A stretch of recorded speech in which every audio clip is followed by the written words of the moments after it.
Assalamualaikum warahmatullahi wabarakatuh. Salam sejahtera bagi kita semua. Salam, Om Swastiastu, Namo Buddhaya, dan salam kebajikan. Di sini saya ingin membuat video tentang uji Q-square. Pertama-tama saya memperkenalkan diri dahulu. Nindya Praja Muhammad Ridho Eka Paksi, NPP 290357, kelas E5. Di sini saya mendapat untuk melengkapi ujian akhir semester saya, yaitu semester 5. Di sini saya mendapati tugas untuk membahas uji Q-square. Jadi di sini kita apabila saya ada salah kata ataupun salah menjelaskan, kita nanti bisa diskusi ataupun nanti kalian yang menonton itu bisa bertanya kepada orang yang lebih paham. Jadi maksud saya di sini saya menjelaskan uji Q-square ini bukan berarti saya betul semua apa yang saya bilang. Daripada berlama-lama, kita langsung saja membahas uji Q-square. Uji Q-square itu untuk apa sih? Tujuan uji Q-square itu untuk apa? Uji Q-square ini bisa juga disebut dengan uji Q kuadrat. Nah, tujuan dari uji Q-square itu untuk uji homogenitas, uji independensi, dan Godness of fit test. Pada sampel independen uji Q-square digunakan untuk menguji ada tidaknya perbedaan proposisi antara dua kelompok atau lebih, atau ada tidaknya hubungan dua variabel. Nah, selanjutnya ada spesifikasi atau persyaratan yang harus dipenuhi untuk menguji Q-square ini. Yang pertama itu ada data nominal, yang kedua ekspektasi setiap sel lebih dari 5, berarti tidak boleh kurang dari 5 ya. Terus yang ketiga, data disusun dalam tabel kontingensi. Nah, tabel kontingensi ini ada yang bentuknya 2x3, 2x2, 4x3. Nah, di dalam tabel kontingensi ini B kali K, maksud ini baris dikali kolom. Di uji Q-square ini tidak cocok untuk memperhitungkan urutan. Jadi ini untuk menguji rata atau tidaknya. Nah, untuk rumus Q kuadrat hitung yaitu sigma K I sama dengan 1 O kurang E kuadrat per E. Itu untuk Q kuadrat hitung. Untuk Q kuadrat tabel yaitu distribusi frekuensi sama dengan K dikurang 1. K ini maksudnya itu kolom ya. Terus untuk area penolakan atau tidak merata yaitu Q kuadrat hitung lebih besar daripada Q kuadrat tabel. Jadi apabila Q kuadrat tabel lebih besar daripada Q kuadrat hitung, berarti dia merata. Daripada bingung, kita langsung saja masuk ke soal. Untuk soal yang kita bahas itu saya akan bacakan.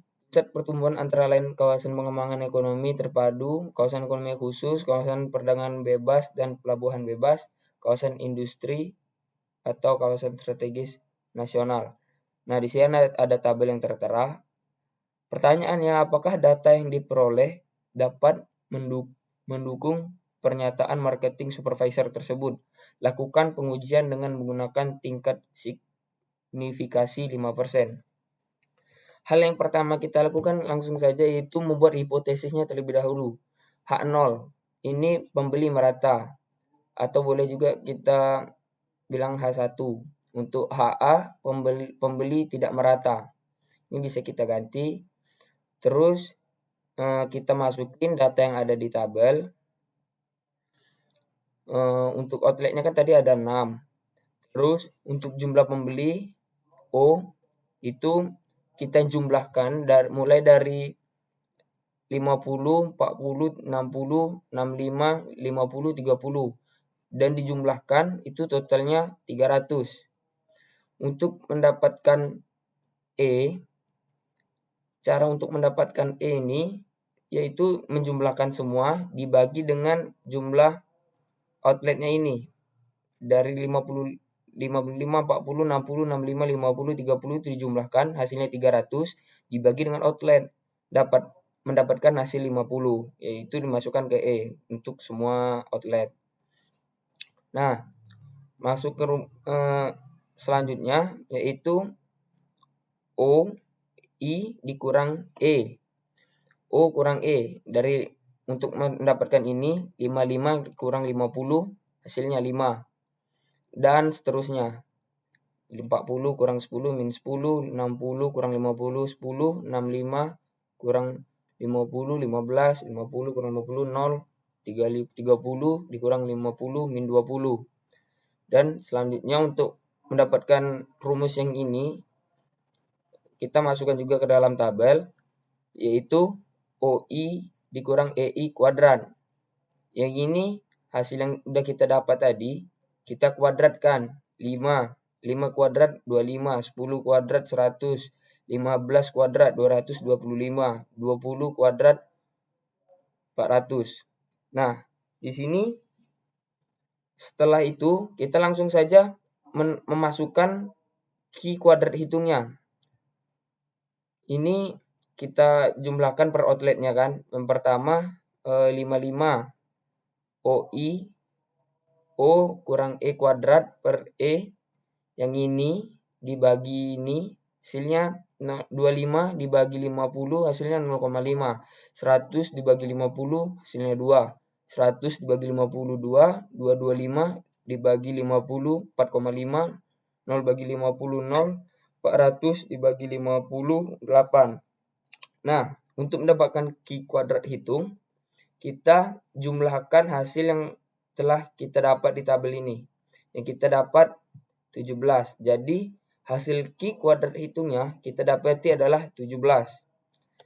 Setelah kita mendapatkan Q kuadrat hitung, kita masuk ke Q kuadrat tabel, yaitu distribusi frekuensi tadi.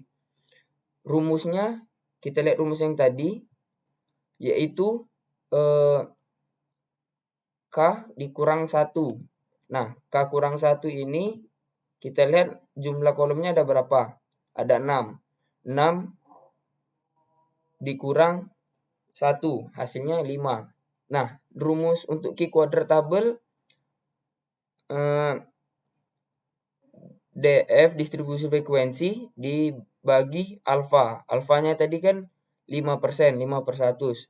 5 bagi 0,05. Nanti kita lihat di tabel frekuensinya itu hasilnya itu 11,07. Jadi kita dapati hasil kesimpulannya untuk untuk uji Q kuadratnya itu jadi Q kuadrat hitung lebih besar daripada Q kuadrat tabel. Maka